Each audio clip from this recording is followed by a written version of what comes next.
1. The Pile Driver. The pile driver is a move where a person lifts their opponent upside down and drives their head into the mat. In 1997 SummerSlam, Owen Hart was trying to perform the same move on Stone Cold Steve Austin, but botched it real bad. The consequences were grave. Austin suffered a severe neck injury that nearly ended his career. WWE immediately banned it from that point onwards, due to the high risk of permanent paralysis or life-altering damage from slight miscalculations. The only exception has been The Undertaker, who was permitted to perform a carefully controlled tombstone pile driver because of his experience and proven safety record. 2. The Muscle Buster. The Muscle Buster requires lifting the opponent onto one's shoulders and dropping them in a way that causes impact to the neck area. The move was permanently banned after an accident in 2015, when Tyson Kidd suffered a devastating spinal injury after the move was executed improperly. The injury was so severe, it ended Kidd's in-ring career on the spot. Because of the extreme danger and likelihood of permanent damage to the spine, WWE outlawed this move altogether. The Muscle Buster's potential for catastrophic injury outweighs its visual impact, and no performer is allowed to use it in order to prioritize long-term health and safety. 3. Pedigree. The pedigree is undeniably a dangerous move because it drives a wrestler face first into the mat while hooking their arms to prevent them from breaking the fall. Although the wrestler's head is supposed to stay high enough to avoid hitting the mat, one small mistake can turn a well-executed move into a serious injury. It's no surprise that WWE quickly banned the original version of Triple H's pedigree after a few instances where wrestlers didn't take the move properly and got hurt. Today, the version used by Triple H and Seth Rollins is modified so that the attacker releases the opponent's arms before landing. This reduces the risk of their neck or head crashing into the mat at high speed. 4. Burning Hammer. This move is so dangerous, it has only been performed a handful of times professionally, always by the same wrestler and never in WWE. It's similar in concept to John Cena's Attitude Adjustment, a fireman's carry slam, but with a crucial difference. Instead of the opponent lying face down across the shoulders and flipping over, the opponent starts face up and is dropped straight down to the side, usually landing on their shoulders, head, and neck. The move was pioneered by Kenta Kobashi, one of Japan's greatest wrestlers and mentor to WWE's Hideo Itami. Even Kobashi acknowledged its danger, using it just 7 times in his entire career.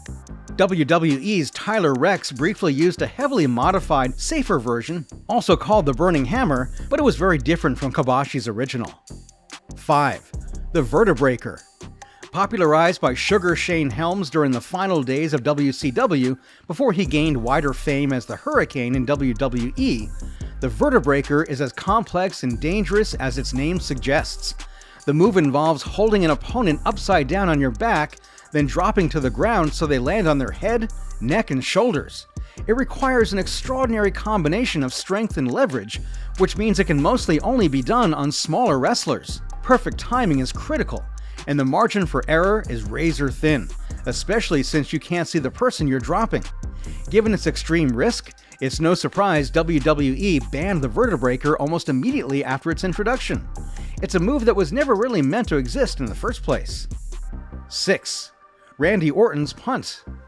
Randy Orton's punt kick was portrayed as a devastating move that could put opponents out of action for weeks due to serious head injuries, at least in the storyline.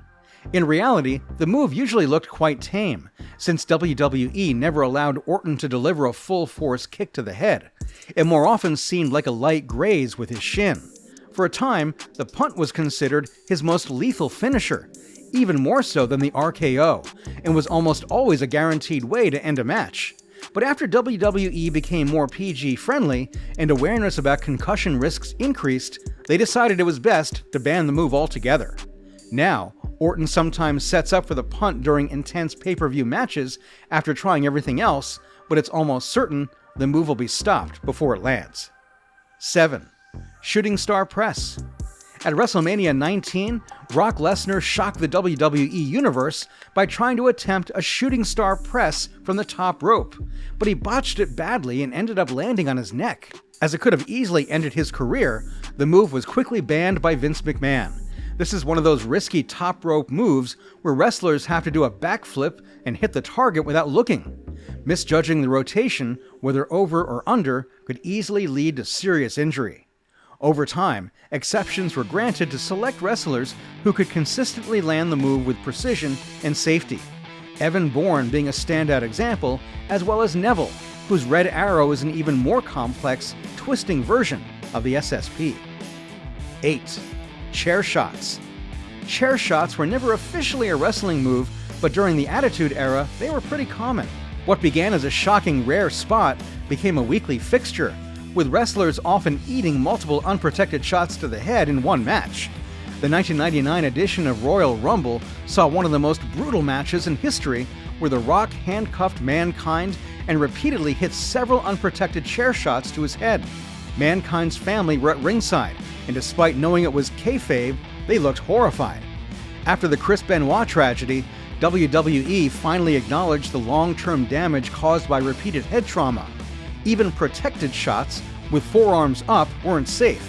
Eventually, chair shots to the head were banned entirely. These days, if you see a chair used, it's almost always to the back or the legs. 9. Brainbuster.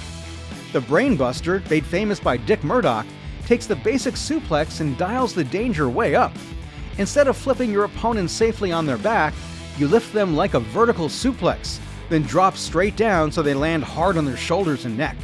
It looks devastating because it is, and that's exactly why WWE banned it. Unlike Goldberg's jackhammer, which guides the opponent down flat, the Brainbuster leaves little room for error. One bad angle and you're risking serious injury.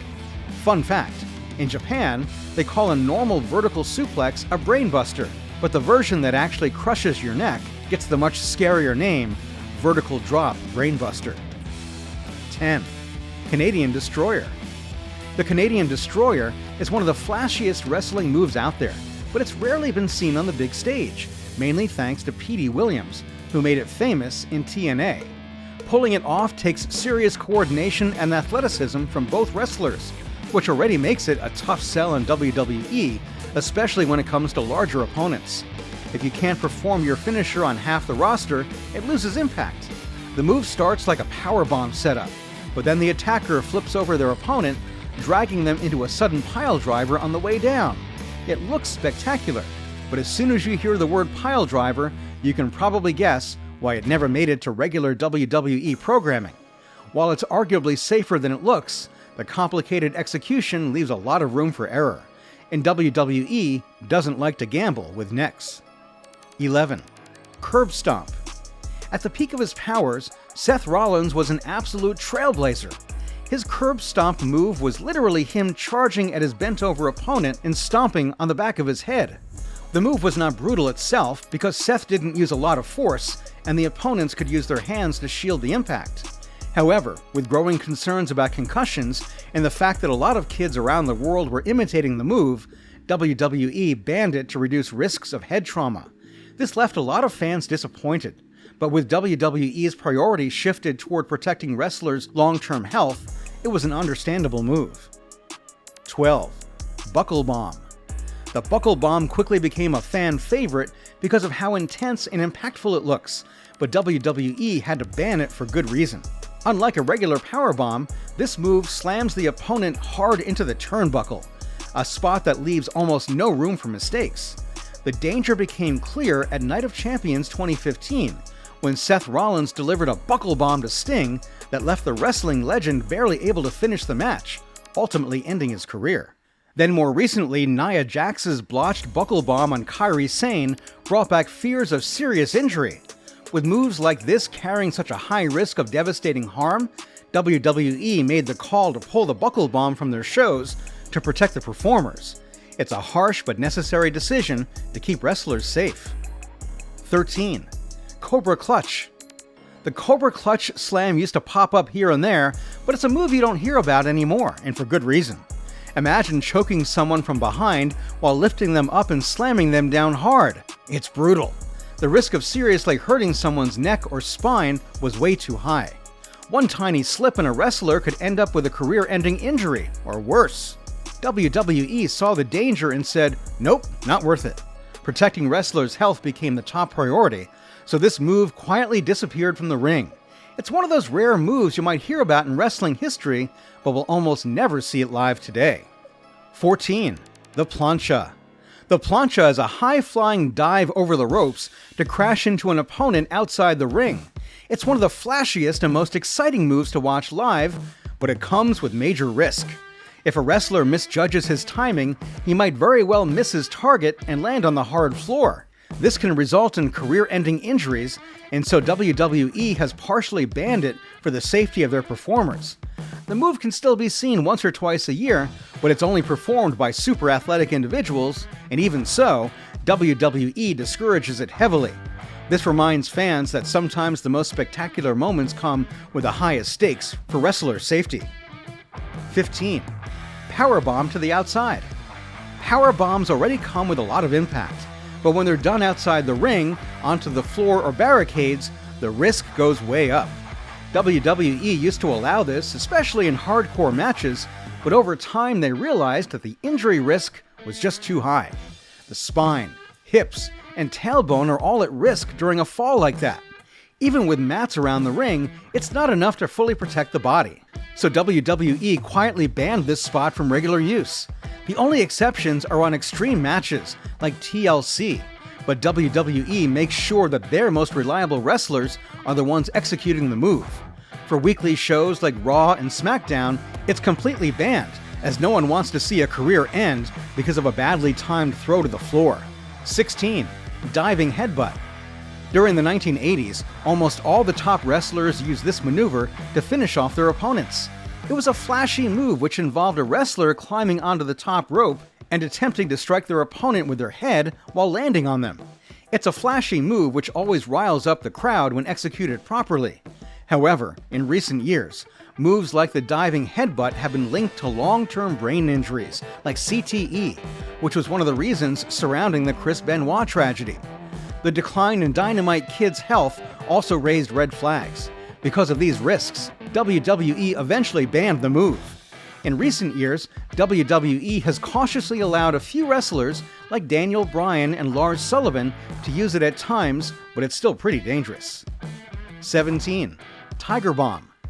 The Tiger Bomb is a double underhook power bomb used worldwide by stars like Scott Steiner, Ahmed Johnson, William Regal, and Mitsuharu Misawa. It's quite popular among the other promotions, but WWE has banned it out of concern for their wrestlers. The move looks like a pedigree at first, but then it quickly transitions into a brutal powerbomb. If executed poorly, it can increase the risk of head, neck, and spinal injuries. WWE once allowed it. Ahmed Johnson's Pearl River Plunge was a famous variation in the 1990s, but it's now rarely seen. Several years ago, Cesaro surprised fans by using the Tiger Bomb against Rob Van Dam, generating a big reaction since the move hadn't appeared in WWE for a while. But the move has since disappeared, and it's unlikely it'll ever resurface again. 18. Styles Clash. AJ Styles was so inspired by a Japanese technique called Katahajime that he modified it and made a new finisher called the Styles Clash. Basically, in this move, he hooks both of his opponent's arms from the front, lifts them upside down, then falls forward, driving their face and chest into the mats. The move not only looks devastating, but can be very risky if not done perfectly, because the opponent's neck is vulnerable if they don't land correctly. In WWE, the Styles Clash was banned for a time after it caused injuries, including nearly hurting James Ellsworth. But after Chris Jericho convinced Vince McMahon to allow it again, Styles brought the move back just in time for WrestleMania 32, using it in a classic match against Jericho. 19. Wings of Love. Michelle McCool was one of the biggest divas during the late 2000s, and her Wings of Love finisher suited her perfectly. The move was basically a modified version of Triple H's Pedigree, where McCool would lift her opponent high up and plant them on the mat. It was very similar to the implant buster used by Awesome Kong in TNA wrestling, and quickly became a popular finishing move. However, because the Wings of Love exposes the head and neck to serious injury if not executed perfectly, WWE banned it in 2008. Surprisingly, reports suggest the move was banned not just for safety reasons, but because it was considered too devastating for the Divas division. 20. Anaconda Vice. At one time, CM Punk used the Anaconda Vice submission hold as his finisher in WWE. It was far safer than his high spot finisher in Ring of Honor, an impressive top rope pedigree he called the Pepsi Plunchch. The Anaconda Vice was also much safer than his GTS finisher. However, the realistic-looking submission maneuver disappeared from WWE television. The Anaconda Vice's disappearance wasn't without controversy. Some reports speculated that for some reason it was banned. WWE may have banned it because it is a chokehold and did not want a top superstar like Punk using a choke as a finisher. There were also rumors that WWE didn't feel the Anaconda Vice was getting a good enough fan response. However, Punk spoke about it during a Comic-Con interview in 2012. He revealed that WWE simply asked him to stop using it in favor of the GTS. 21. Poisoned Frankensteiner. The Poisoned Frankensteiner is a reverse Frankensteiner executed from the top rope and was invented by the creator of the original Frankensteiner, Scott Steiner. This variation on the original is an exciting crowd popper, but is also banned by WWE. The Poisoned Frankensteiner is complicated to perform safely due to the opponent having their back to the action. Without precise execution, the person on the receiving end is open to head and neck injury. The fact that it's done from the top rope makes it even more dangerous. However, WWE did take it out for a spin at NXT TakeOver Brooklyn 2015. During the NXT Women's Championship match, Bayley used it on Sasha Banks on her way to winning the title. Although the Poisoned Frankensteiner was executed well, it must have caused some nervous moments backstage, because it did another disappearing act. 22. Packaged Piledriver. The Packaged Piledriver is one of the most feared and respected finishing moves in wrestling, not just because of how painful it looks, but because of how dangerously precise it has to be. The attacker wraps the opponent up tightly, compressing their arms and legs before driving them headfirst into the mat in one swift, unforgiving motion. Kevin Owens was notorious for crushing his opponents using this move on the independent circuit, but the very day he joined WWE, he was forbidden from using it due to the company's strict policy on piledrivers. WWE has long considered the traditional piledriver one of the riskiest moves in the sport due to the real risk of spinal injury, and the package variation offers even less room for error. Though the move briefly appeared during a one-off moment between Owens and Sami Zayn, it was treated as an emotional, symbolic nod to their past. Definitely not something WWE would ever allow as a regular part of a wrestler's arsenal. 23. Mandible Claw. The Mandible Claw is one of the strangest and most disturbing finishers ever used in WWE. It was first invented by Sam Shepard, and later popularized by Mankind during the late 90s. The move is basically a person shoving his fingers deep inside his opponent's mouth, while clutching his jaw from below. It's one of those moves which gets the crowd screaming, but it definitely looks painful. The move was used quite often during the 90s, but after the Mankind gimmick fell off, the Mandible Claw disappeared as well. WWE reportedly began phasing it out due to concerns over hygiene, choking risk, and how awkward it looked in PG-era programming. Even when Bray Wyatt revived the move as The Fiend, it drew mixed reactions backstage, possibly due to its grotesque nature. 24. Running Knee to the Head. The running knee to the head certainly looks great on camera, but that's the only good thing about it. Popularized by the Japanese legend Kenta, who's also the GTS creator, and Daniel Bryan, this move involves a wrestler running towards a kneeling opponent and smashing him in the skull with their knee. It became Daniel Bryan's signature after the Yes Movement exploded, and fans rallying behind him as he delivered brutal knees across the ring. However, due to Bryan's history of concussions and neck problems, WWE grew cautious.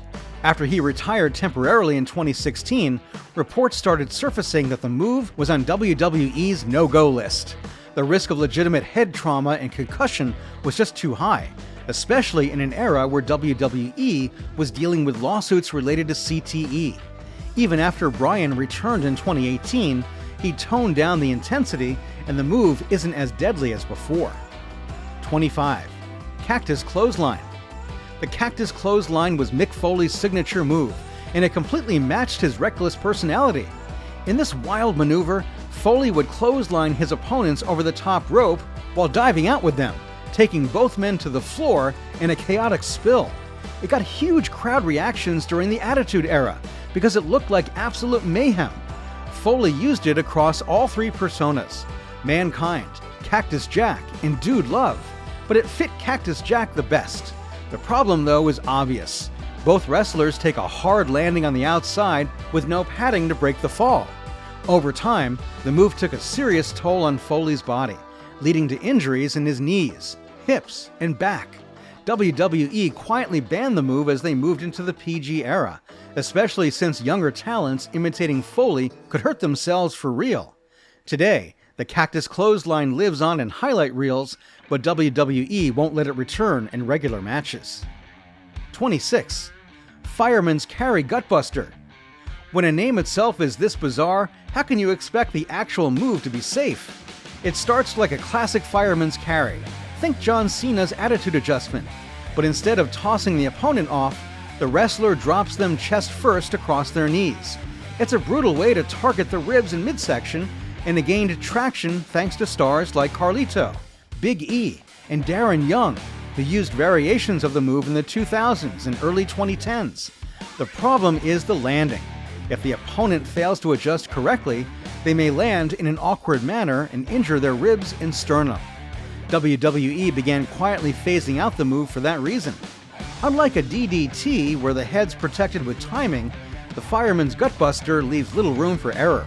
It wasn't banned with a big announcement, but today, it's basically extinct in WWE rings. 27. Hangman's Chokehold. Although never an official move, this chokehold was a dramatic-looking submission where a wrestler would suspend an opponent by their neck while hanging from the ropes or an elevated position, simulating a choking motion that left the victim kicking and gasping for air. This certainly wasn't a great risk to the opponents, as the move was carried out with careful planning. But after the Benoit tragedy of 2007, where he unalived himself in the same fashion, WWE quietly pulled this move from its shows. They did it not because of the injury it posed, but because it hit too close to home emotionally. Moves involving rope-assisted choking or any visual reference to hanging were deemed inappropriate for television, and you won't see them in any modern WWE program ever again. 28.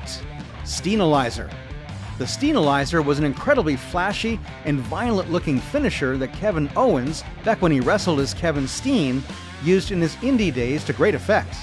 It involved flipping the opponent backward in midair into a sit-out powerbomb, often targeting the turnbuckles or ring corners, making it look 10 times more devastating. While the move earned massive crowd reactions, Owens eventually stopped using it after realizing how risky it was. Even he admitted there were too many close calls where something could have gone terribly wrong, especially with opponents not landing flat or mistiming the bump. By the time he joined WWE, the move was unofficially retired. It's the kind of finisher that looks cool on highlight reels, but carries too much potential for a neck or spine injury to justify bringing it back in a safer, more tightly regulated environment like WWE.